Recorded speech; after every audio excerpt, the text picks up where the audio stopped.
राजवैभव पंडित फिरत भिकारी भिकारी पण नाही देवापेक्षा माणसाचं दैव एका मात्र श्रेष्ठ असतं. अर्थात मी कुणालाही दोष देणार नाही, फक्त मी माझ्या नशिबाला दोष देणार.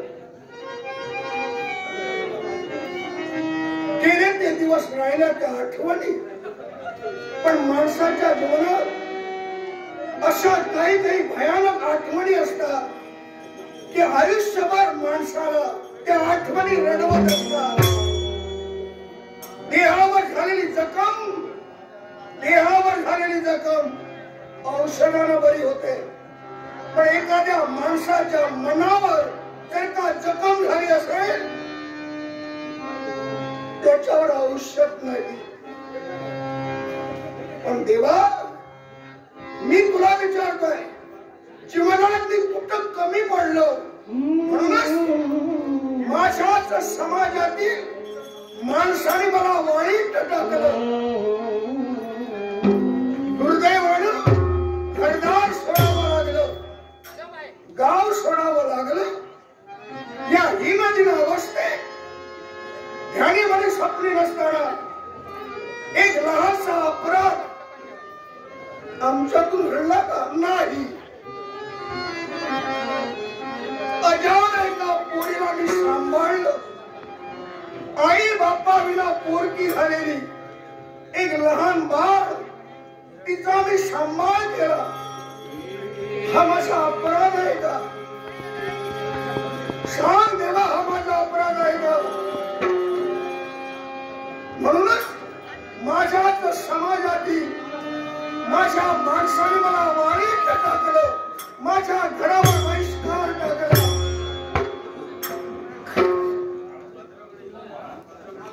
भगवान, अनेक माझे यजमान आणि अनेक यजमानाच्या कृपेकरूनच मी वेदवक्ता वेद स्वतः महापंडित असल्या कारणानं 20 वर्षापूर्वी माझा संसार कसा स्वतःचा चालला होता. पण माणुसकी या नात्यानं आई बापा विना पोरकी झालेली एक पोर, तिला मी सांभाळलं. हा माझ्या ज्ञाती मानवाला कमीपणा वाटला. अनेक जण म्हणू लागले, अरे गोविंद ब्राह्मण, कुणाचा तरी बेवारस पोर, टाकलेला पोर, अरे तू सांभाळतोय, तो पापाचा गोळा आहे. तू ब्राह्मण असतो, तो दुसऱ्याचा कुणाचा तरी टाकलेला पापाचा गोळा, अरे घरात सांभाळतोयस, हा ब्राह्मण जातीला कमीपणा आहे. त्या पोरीचा त्याग कर, अरे त्याग कर. आणि केवळ मी त्यांचं ऐकलं नाही. म्हणूनच माझ्या सर्व ब्राह्मण बांधवांनी मला वाळीत टाकलं आणि तेने करूनच माझे सर्व यजमान त्यांच्या घरची भटभिक्षुकी बंद झाली. माझा पुरोहितपणा हिरावून घेतला. पण त्यावेळी कुठं माझा स्वाभिमान जागा झाला कुणास माहीत. आणि मोठ्या अभिमानानं मी ठरविलं की माणुसकी नाही, अशा माणसात राहायचं नाही. म्हणूनच त्या अजाण पोरीसाठी गाव सोडलं, घरही सोडलं. मिळेल त्या मार्गानं माझी पत्नी तिला समवेत घेऊन एक दिवस या जगाच्या पाठीवर हलवत असताना मला एक लहानसा अपघात झाला. आणि त्या अपघातात माझी दृष्टी गेली.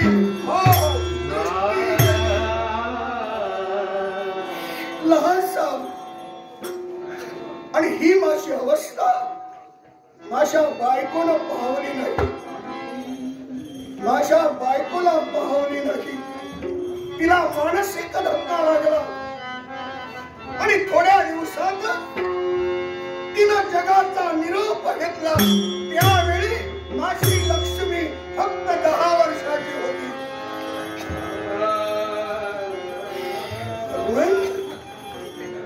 ज्या पुरुषाच्या संसारात बायको नाही त्याच्या संसाराला अर्थ नाही. कारण बायको म्हणजे साक्षात लक्ष्मी असते घरची. ती मला अर्ध्यावर सोडून गेली. त्या दिवसापासून जिला मी जवळ केलं, जिचं नाव मी लक्ष्मी ठेवलं, जी मला व्यवहारच पण सापडली होती, आई बापांना पोरगी, तीच माझी लक्ष्मी बाळ. या आंधळ्या बापासाठी मोलमजुरी करते, मोलमजुरी. आणि मोलमजुरी मिळाली नाही तर अनेक वेळा या आंधळ्या बापासाठी माझ्या पोरीनं जगासमोर भीक मागितली. भगवंत क्षणाक्षणाला जुन्या आठवणी जाग्या होत आहे. बऱ्या झालेल्या जखमीवरची खपली काढावी आणि मुद्दा म्हणून कुणीतरी विघ्न संतोषी माणसानं त्या जखमेवर वेदना देण्यासाठी मीठ जोडावं. तशाच जुन्या आठवणी मला सतावत आहे. रसिक प्रेक्षक जन मुक्या पातळ्या 20 वर्षापूर्वीचं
माझं लक्ष्मी माझ्या समोर होती. मग बाळ लक्ष्मी गेली कुठं? मारणानं मारून भ्रमण करत असताना मला बोलली, बाबा काही वेळ इथंच थांबा. थोड्या वेळातच दुपारची वेळ, अर्थातच काही ना काहीतरी शिजवायला हवं आणि शिजवण्यासाठी अत्यंत लाकडांची गरज आहे. म्हणूनच जळाऊ लाकडं कुठं मिळतात की नाही, तोपर्यंत जळाऊ लाकडं गोळा करीपर्यंत बाबा तुम्ही इथंच थांबा असं मला उभं करून ठेवलं होतं. पण मला आठवतं पोरीनं जिथं मला उभं करून ठेवलं होतं ती कळत नकळत मी जागा सोडलेली आहे. आणि या काठीच्या आधारानं मला वाटतं बराच मी दूरवर आलो आहे. मग माझी लक्ष्मी माझी शोधाशोध करत असेल, आपणच तिला हात द्यावी. हा लक्ष्मी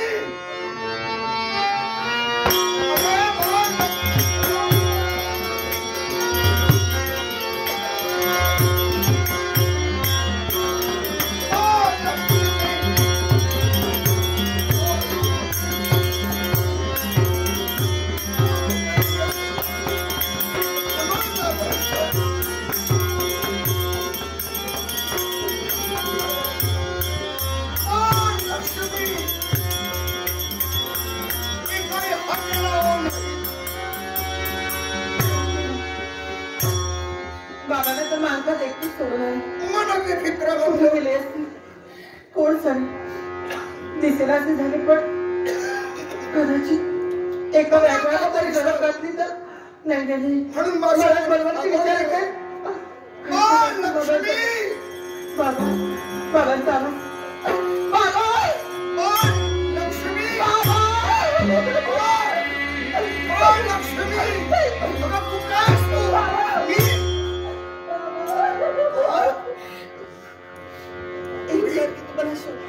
किती तुला हाका द्यावे. कुठे गेला होता. अगं एकाही हाकेला हो नाही. मन माझं घाबरलं. आज अनेक वर्ष या आंधळ्या बापाला घेऊन जगाच्या पाठीवर वणवण फिरते. आज इथं उद्या दुसऱ्या ठिकाणी. आज या गावी उद्या दुसऱ्या गावी. सर्वच गावातील माणसं काही सारखी नसतात. अनोळखा परिसर म्हटलं जेणेकरून मी घाबरलो. बाळ मला क्षमा कर. मला आठवत आता काही वेळापूर्वी तू मला उभं करून ठेवलं होतंस बाबा. आणि तिथं तुम्ही नव्हता. थोडीफार जाळावं लाकडं एकतर भोजन शिजवण्यासाठी आणि केवळ रात्रीच्या समयी शेकोटी पेटवण्यासाठी लाकडाचा उपयोग होईल असं तू सांगितलं. लाकडं गोळा करण्यास पण ती लाकडं तू गोळा करत असताना मी जागा सोडली मला कळलं. आणि या काठीच्या आदरानं कुठं आलंय माझं मला कळलं नाही. पण फार उशिरा का माझ्या ध्यानी आलं माझी बाळ लक्ष्मी माझ्या समोर नाही म्हणून बाळ मन माझं घाबरलं होय घाबरलं. बाळपेक्षा मी घाबरले होते. एखाद्या व्याघ्राने झडप घातली तर तुमच्यावर काय मोठं हे पाषाण दिसत आहे. किती शिळ आहे. इथं बसा चिंता करू नका. बाळ आता माझा जीवा जीवाला बोरी काय तुला मला काही आज महत्वाचं सांगायचंय.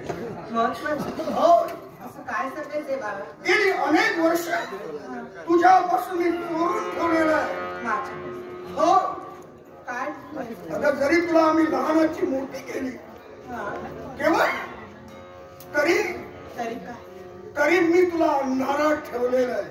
म्हणजे होय अंधारात.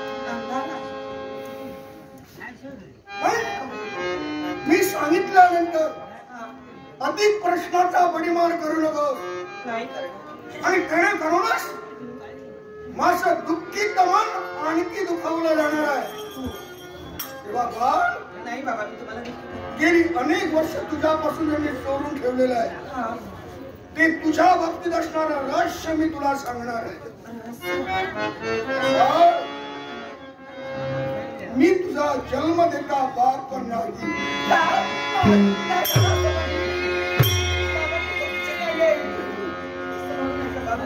बाळ लक्ष्मी अगं माझ्या पवित्र पुरुषार्थापासून तुझा जन्म झालेला नाही. शिवाय तिला बोबड्या बोलावं तो आई म्हणत होती. तुला कडी खाण्यावर खेळवलं काऊ माऊ दाखवी तुला भरविलं. जगाची दृष्ट लागू नये म्हणून आईचा पाकर पदर त्या पदराखाली साचून ठेवलं. आणि आमच्या दुर्दैवानं जी आम्हाला अर्ध्यावर सोडून गेली तीच माझी पत्नी. अगं तुझी आई ती तुझी आई नाही.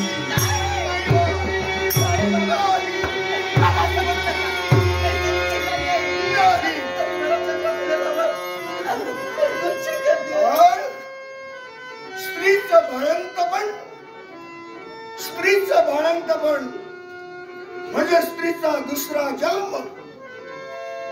दुसऱ्या जन्माची झुंज रे ती तुला प्रसवली नाही. नाही म्हटलं हे तुमची कल्पना नाही. बाळा ऐक मन घट्ट कर. कधी ना कधीतरी तुला हे सांगावं लागणार होतं. पण मला तर वाटतंय याच्या पूर्वी मी तुला सांगायला हवं होतं. तू कोण कुणाची कोण जन्म म्हणजे तुझे आई बाप कोण मला माहित नाही. केवळ 20 वर्षापूर्वी एक दुपारच्या वेळी, भर दुपारच्या वेळी अगं तू मला एका झुडपात सापडली. झुडपात सापडली. हो, केवळ माणुसकी या नात्यानं माझ्या मनात माया निर्माण झाली आणि त्या मायेपोटी आम्ही तुला जवळ केलं. जे काही मी तुला सांगितलं तुझ्या मुखानं तू कुणाला सांगू नकोस. सर्व समाजाला माहित नाही. फक्त माझ्या वयाचे जे ज्ञाती बांधव आहेत, जिथं मी खेळलो बागडलो, जिथं मी गाव सांभाळला आणि त्या गावाचा त्याग केला, त्या गावातील मोठ्याच माणसानं माहित आहे की या गोविंद ब्राह्मणाची ही लक्ष्मी कन्या नव्हे, लक्ष्मी कन्या नाही, हे मोजक्याच माणसाला माहित आहे. इतर तर सर्वजण म्हणताय की गोविंद ब्राह्मणाची कन्या लक्ष्मी. लक्ष्मी असं कसं ग?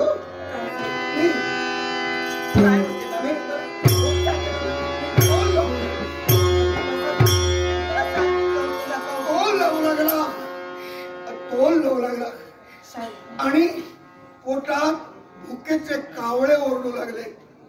मला भूक लागलेली. शाम ही दुपारची वेळ आहे ना, कदाचित दुपारची वेळ. माणसाचं बालपण, कुणी माणूस असू दे, माणसाचं बालपण आणि म्हातारपण सारखं नसतं. अगं बालपणात किती खाल्लं तरी समाधान होत नाही. बालपणात जशी माणसाला भूक जास्त, अशी म्हातारपणा सुद्धा. हे आमचं म्हातारपण असल्या कारणानं, भुकेची वेळ समीप आल्या कारणानं आमच्या पोटात सुरसुरत आहे. अगदी बाळ लाकडं गोळा केलीस ना, मग कुठं तरी झाडाखाली चूल लाव म्हटलं. काही असेल नसेल ते शिजव, चल आपण भोजन करू.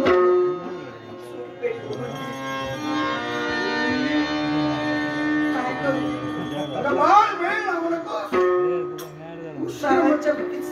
मला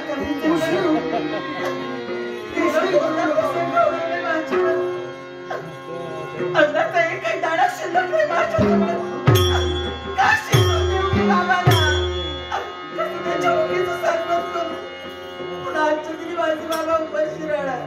लक्ष्मी, अगं काय झालं? अगं जरी माझी दृष्टी गेली तरी माझे कान शाबूत आहे. मला चांगलं ऐकू येत आहे. केवळ माझ्यापासून दूर जाऊन तू रडतेस आणि स्वतःशीच बोलते की मी बाबांच्या भुकेचं शांतवन कसं करू. हे शब्द माझ्या कानी पडले. सांग बाळ, काय झालं? काय झालं रडायला? तुला बरं नाही का? बरं नाही का? काही शिल्लक नाही. काय? सारं संपले. शिल्लक नाही.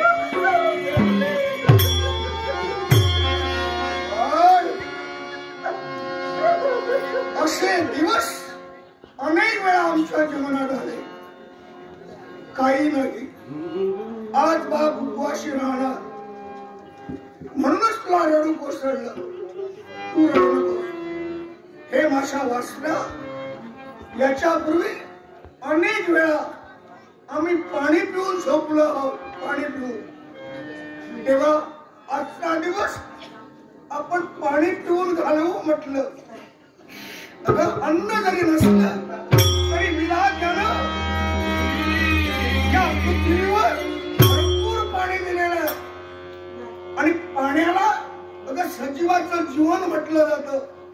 पाणी तर आहे ना. तेव्हा तू रडू नको. मला माहित आहे, या आंधळ्या बापाला जगवण्यासाठी अनेक वेळा अगं दुसऱ्याची मोलमजुरी केली, भांडणी कुंडी केली, हे घडवीत असताना अनेकांचं बोलणं तू सहन केलं आणि वेळप्रत काही नसलं तरी जगासमोर पदर बसून पण नाही म्हटलं. बाबा तुमच्या संधी वाटवेल करावं लागलं तरी चालेल मला. काय घडलं? आज जरी मला भीक पदवी लागली नको. कोणाचा मार खावा नाही बाबा. कोणी मला वाईट जरी बोललं नको.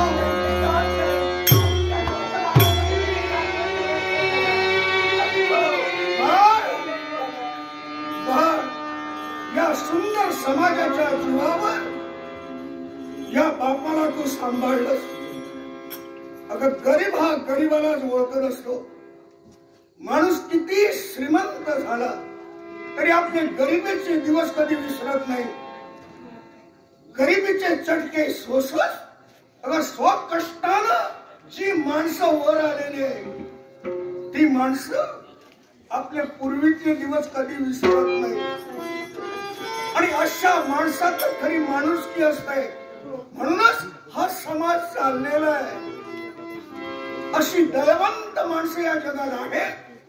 म्हणूनच या बापाला तू जगविलंस. आज या अनोळख्या परिसरात या बापासाठी पदर पसरला. नको. तू आता लहान नाही, तुझं वय लग्नाचं आहे. अगं दयावंत असते.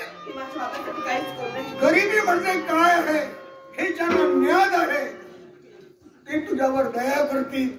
पण जग हे त्रिविध आहे. जेवढ्या व्यक्ती तेवढ्या प्रकृती आणि तत्नुसार त्यांची प्रवृत्ती.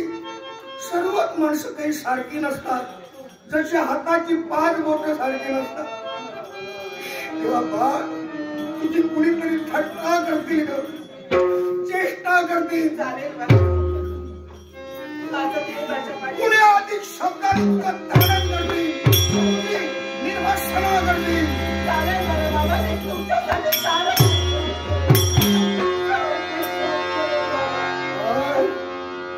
तुझ्या स्वभावाची कल्पना मला आहे. मी तुझ्यावर संस्कार केलेले आहे. मी किती नको म्हणून सांगितलं तरी तू ऐकणार नाही. कारण तू मनोमन प्रतिज्ञा केलेली आहे. या आंधळ्या बापाला एकही दिवस उपवाशी ठेवणार नाही. ठीक आहे मग बाळ, तुला मी एकटीला जाऊ देणार नाही. मला भीती वाटते. म्हणूनच मी येतो तुझ्या समोर. चल, जवळपास तुझं घर दिसत आहेत का? वस्ती आहे का? आहे. मग चल चल त्यांच्या दारी जाऊ, विनवणी करू. कोणीतरी नक्कीच मदत करू. या गरीबाला कुणीतरी दान धर्म करा. माझ्या बाबांच्या गरीबाला दान